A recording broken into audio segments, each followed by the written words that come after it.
আসসালামু আলাইকুম।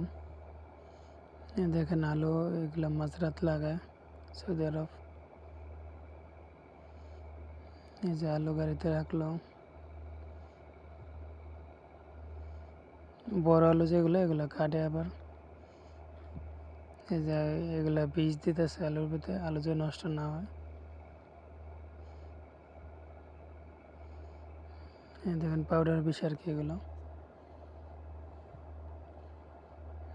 এই যে আলু এখন লাগাইতেছে জমিনে। এই জায়গায় লোক বসে থাকে, বসে বসে দেখে আলু মাঝে মাঝে গ্যাপে না পড়লে ওগুলো হাত দিয়ে দেয় আর কি। নিচে থেকে আলু উঠায়, যে ঘুরে ঘুরে নিচে থেকে আলু উঠায় আর কি। তো এইসব মেশিনে করা হয়, কিন্তু আলু গ্যাপ থাকলে ওরা হাত দিয়ে দেয়, বা দুটা তিনটা উঠে গেলে ওগুলো একটা নামাই দেয় আর কি, একটা দুইটা নামাই দেয়। দেখেন প্রতি জায়গায় একজন করে লোক আছে,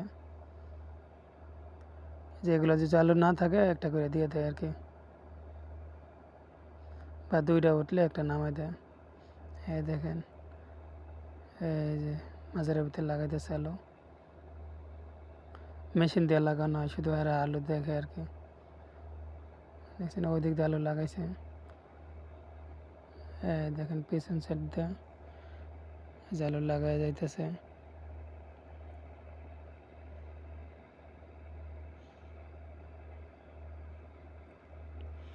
দেখেন এদিক দিয়ে লাগাইছে আলু।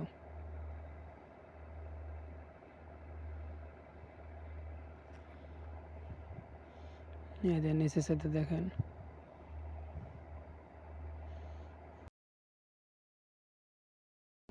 আবার এইটি দিয়ে মাটি দেয় আর কি, ডেকে দেয়। বাংলাদেশে তো আপনার ইয়া দিয়া আলু লাগানো হয়, নাঙ্গল দিয়ে বলে, আঙুল দিকে নাঙ্গল বলে। এই দেখেন সিস্টেমটা, শুধু চারটা লোক বসে থাকে, আলু দেয় জায়গা জায়গায়।